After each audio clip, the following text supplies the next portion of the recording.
Hey everybody, my name is Cole, and today we're going to be taking a look at the lore of the Gunkan Suship archetype. We're going to start by going over all of the different individual cards and then going more in depth of why they are what they are, the artwork, the flavor text, the card effects, as well as their attacks and defense and all of that. So, the main card list has Gunkan Suship Shari, Gunkan Suship Shari Red, Gunkan Suship Yugioh, forgive me if I butcher any of these names by the way, Gunkan Suship Ikura, Gunkan Suship Uni, Gunkan Suship Seaside Supper Spot, Gunkan Suship Daily Special, Gunkan Suship Catch of the Day, and then a bonus card which is Sour Scheduling Red Vinegar Vamoose. So, this is not actually a Gunkan Suship card, but it makes sense lore-wise, not to mention the art is clearly Gunkan Suship, which I'll show the little consistencies between all of that.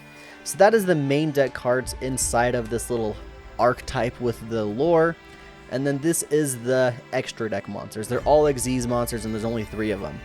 We've got Gunkan Suship Uni Class Super Dreadnought, Gunkan Suship Yugioh Class Carrier, and Gunkan Suship Ikura Class Dreadnought. So with that out of the way, let's go ahead and dive into each of these cards, starting out with just the name Gunkan Suship.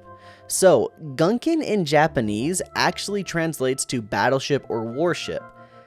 There is also a variety of sushi called Gunkan, which is exactly like we see in the artwork here for Shari, a giant, well not a giant, a piece of rice, a chunk of rice, a ball of rice, whatever you might have, wrapped in some sushi like this. And a lot of times that Gunkan style sushi has toppings on it like we see in the artworks of Uni, Ikura, and Yugioh. So starting off with all of the individual cards, we have Gunkan Suship Shari. This is literally the key of the deck. Without this card, this archetype does nothing, and the lore of this archetype does nothing as well. It's a level 4 fire monster, Aqua Normal, and it's got 2000 attack and 0 defense. It's got, also funnily enough, the most flavor text of any normal monster in the Yu-Gi-Oh card game. And as you can tell, there is quite a lot to it. So I'm going to go ahead and read that for you. Finally got to visit the harbor specializing in Gunkan Suships that I've been curious about for a while. The premium Shari here is limited to 2,000 Suships a year and uses specially developed smoothed aged rice, giving it extra boldness not found anywhere else. The classy atmosphere made my heart sing too. The Gunkan Suships served had a perfect balance of vinegar, nigiri, shine, and shape, demonstrating exquisite artisanship. The owner told me we are introducing rich yet mellow-scented Edo Front red vinegar in the near future, which I'm really looking forward to. However, I was disappointed the surrounding seas were a little noisy, so giving it 4 stars with hope for improvements in the future. So there's quite a lot to unpack from that text. We're going to go over the quick and easy stuff first. It talks about that it's limited to 2,000 Suships per year. That's clearly in reference to the monster's attack. So in theory, each one of these Suships does 1 attack. So 2,000 of them, boom, 2,000 attack. Next is the fact that like this review style, this Yelp review of the Gunkan Suship, I guess, restaurant, it got 4 stars, which is in reference to its level, 4 stars. And now let's dive a little deeper into some of the meaning of the words. Starting with just this sentence right here, it says, the owner told me we are introducing rich yet mellow-scented Edo Front red vinegar in the near future.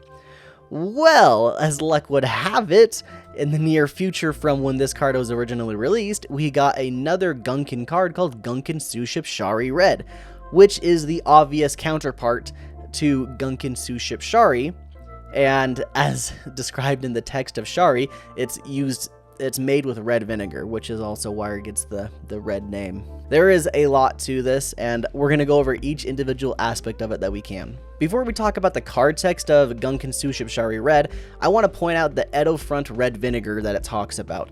This Edo front is in reference to Edomai sushi, or Edo-style sushi, which was created during the Edo period in the 1820s. Edo front sushi was created as fast food to accommodate for the Edo people's busy lifestyle and their lack of patience. Now, if we take a look at the effect of Suship Shari Red, this little correlation is very apparent because Suship Shari Red more or less just speeds up the process of the entire deck by forcing Xyz summons out. You can activate Gunkan Suship Shari Red in your hand, revealing another Suship Shari to special summon it. Then you can special another Gunkan monster from your deck and immediately Xyz summon an Xyz monster that mentions those two monsters on their card. And the other thing is that Gunkan Suship Shari Red is always treated as Gunkan Suship Shari, whether it be in the deck, the grave, or your hand. So we more or less have 6 different copies of Gunkan Suship Shari, and 3 of them are just speedier versions of the card. So let's quickly take a look at the other 3. There's not a lot to them, and honestly, I couldn't see much from their card text or their effect that would imply anything about the lore. So if you do know of anything, let me know in the comments down below. First up is Gunkan Suship Shirao, and Shirao is just those little noodly fish looking things on top of the sushi, and what that actually is, it's ice fish or noodle fish. Here's a picture of it on the screen. Next is Gunkan Suship Ikura. Ikura is just salmon roll, or those little salmon eggs that we have on there. You can see the shari underneath with the eggs on top. And lastly is Gunkan Suship Uni, and Uni is sea urchin, which are those giant, I say giant because of the card artwork, but it's those larger things on top of it. And honestly, this one looks like it's Shari Red if you look at the artwork, because that does not look like white rice. It looks a bit like the red vinegar rice on Shari. And that's it for the main deck monsters, so let's look at the extra deck monsters before we really dive deep into all of the other spells and traps that we have to look at. So we've got 2 different classes of ship. We've got a dreadnought and a carrier. I guess one of them is technically a super dreadnought, but the other one is a carrier.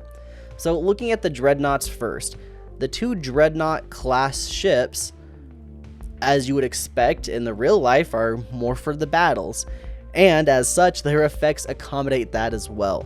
Their effects include things that let them attack directly, attack multiple times, destroy something on the field when they do attack, and this is most likely because they are the battleship class, they're the dreadnought class. Whereas the carrier class, and while it is still a battleship, it is not necessarily made for battle, it's to carry things to the battle, and the Shirao class carrier does exactly that. It lets you search for one Gunkan spell or trap card and add it to your hand. And now, speaking of, let's get into these spells and traps that we just got done mentioning. First up is the field spell Gunkan Suship Seaside Supper Spot. This is more or less the surroundings of the restaurant that it was talked about in Gunkan Suship Shari when it talks about how the port was noisy. The first effect mostly just lets you get the right card. What it does is that it sets a Gunkan card on the top of the deck, and then when you Xyz summon with Gunkan Shari as material, you get to draw a card. All of these 3 cards have the effect that you can draw 1 card as long as Shari was used as material. And so this lets you essentially choose what card you're going to be drawing. And the second effect is the more interesting of the 2, having more lore implications. I'll go ahead and read that. And it's, if a face-up Gunkan monster you control that was special summoned from the extra deck is destroyed by your opponent's card, then your opponent pays life points exactly equal to that monster's defense in the graveyard, and then you can apply this next effect. Keep in mind that all of these Xyz monsters have low defense, 500, 300, and 250. So if they're destroyed by an opponent's card, they have to pay that cost, being those 500, 300, and 250. After they pay that cost, then you can apply this effect. Special summon 1 Gunkan Suship Shari from your hand, then special summon 1 Gunkan Xyz monster from your extra deck using that card you control as material. So let's paint the picture here. This is your field spell, this is your monster on board, and this is in your hand. They destroy this, they pay 500 life points, you special summon Shari and then you get a special summon an Xyz right on top of it. Now, this is very interesting for a number of different reasons. The first thing is to keep in mind that this is more or less a restaurant. This is a sushi bar that you're at. They're paying 500 life points for the sushi that they just finished, more or less, and you get the next one ready for them to go. The other interesting thing to note while we're in this little format is that this is an Xyz deck, and so when you have all of these cards that you're Xyz and overlaying, you're more or less building the sushi right here.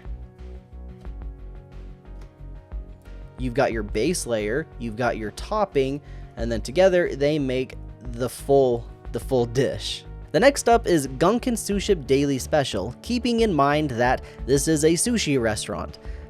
So when you activate Gunkan Suship Daily Special, you can reveal a Shari in your hand, and then reveal up to 3 different Gunkan monsters from your deck that aren't Shari. Now here's the interesting thing. If you have a Shari in your hand that you reveal, you get to choose which of these monsters you add to your hand. But if you activate this without revealing a Shari, your opponent then chooses from the 3 monsters that you revealed. So in terms of a restaurant, if this is the daily special, you reveal, look, this is what we have, and then you reveal 3 monsters and say, this is what we're going with, this is the daily special, and I think this is what you should order. But if you don't reveal the Shari, you say, this is what we have, this is the menu, choose. And then they can choose from there and you can add it to your hand. Next up, and most recently, we've got Gunkan Suship Catch of the Day. This is probably the most interesting for the lore, and for the deck, honestly, it's a 3 of. It's really, really good for the deck, so let's go ahead and get into it. Let's start by running through the effect of the card. When you activate it, you can reveal 1 Shari in hand, then immediately place 1 counter on Gunkan Suship Catch of the Day. Then you can reveal 1 of your Xyz monsters that mentions Gunkan Suship Shari. Let's say we reveal Gunkan Suship Uni Class Super Dreadnought. Immediately after this, your opponent then declares the name of 1 Gunkan monster from the main deck that is not Gunkan Suship Shari. Then you can immediately add that card from your deck to your hand. Putting this into the perspective of a restaurant, you reveal the Shari and then you reveal the Xyz monster, more or less giving them the chef's recommendation. Because each Xyz monster mentions at least 1 other Gunkan monster that isn't Shari, your opponent will know for sure at least 1 monster that they can add to their hand. However, if they do know the Gunkan deck, they can literally name anything. Which is interesting because a lot of the times will be revealing the monster that you want to add the specific Gunkan piece of. And so a lot of the times you might be revealing Uni Class Super Dreadnought, and then they'll look on the card text and see that it says Gunkan Suship Uni. You'll be able to add Uni directly to your hand. But if you reveal Gunkan Suship Uni Class Super Dreadnought and they go, yeah, I think I'm going to pick Gunkan Suship Ikura, then you have to add Ikura to your hand, and that might mess up your combo. But as a restaurant perspective, it's kind of interesting. It's like a repeat customer knows the menu, whereas a brand new customer really won't know the menu at all. And last but not least, with Gunkan Suship Catch of the Day, if this card is destroyed while in the field and there's counters on it, as if you were using the effect revealing the Shari putting the counter on, then your opponent has to pay 500 life points for each counter. And when you're activating this card, you're revealing the Gunkan from your extra deck, and then you get to add the card from your main deck. It's almost like they're ordering the sushi, and then when the card leaves the field or destroyed, then they have to pay the life points for ordering all that sushi. And lastly, we've got Sour Scheduling Red Vinegar Vamoose. I'm willing to bet that you probably never read this card in your entire life, so I'll go ahead and read it for you. Activate this card only if your opponent controls a card in this set cards column. Return all other cards in this card's column to the hand. Neither player can use the unused zones in this card's column. You can only use 1 of these cards per turn. So, let's pretend you have this card set right in the middle. Your opponent places down a monster in that same zone. You then flip it. Everything in this row returns to their owner's hand. And now neither player can use this column for the rest of the time while this card is up on the field, implying 2 different things. One, as you see in the artwork, it's a train going by blocking the road, and then the other is potentially the train going through the column. However, blocking the road makes a little bit more sense, especially in terms of the artwork. So, Sour Scheduling is definitely not a Gunkan Suship card, however, the artwork is clearly Gunkan Suship in nature, and I'm going to prove that. We don't have artists listed on the card, which is a shame for Yu-Gi-Oh!, and there definitely should be there, but luckily art styles tend to be the same between the cards and the artists that create them, and we can kind of figure it out just by looking at them. If you look at these three cards, even more specifically the Field Spell and Sour Scheduling, they're almost certainly drawn by the same person. Even more so if you look at Catch of the Day on the table. Yes, that's right, there you can see the red vinegar that the train over here is delivering. So, I think it's safe to say that this card was without a doubt in the Gunkan Suship lore. And that pretty much does it for the Gunkan Suship lore. There's a couple little Easter eggs I want to point out before we go though. If you look at Catch of the Day one more time, you can see some of the menu on top or on the wall right there. And then on Gunkan Suship Daily Special, you can see those menu items even more. I used Google Translate to get these, so bear with me, but what we have here is a potential kai or shellfish, a natto or soybeans, corn or tomorokoshi, forgive me, and quail or uzura.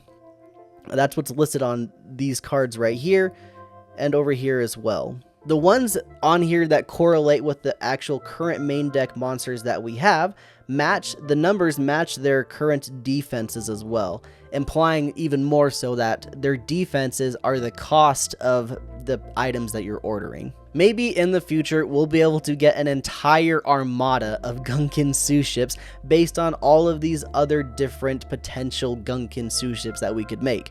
But until then, the Gunkan Suship deck is honestly a lot of fun to play. You can make some fun Xyz things with it. You can do the Utopia double stuff if you need to, and as you may have seen if you're watching this video, there's the adventure package that people have been running within this deck.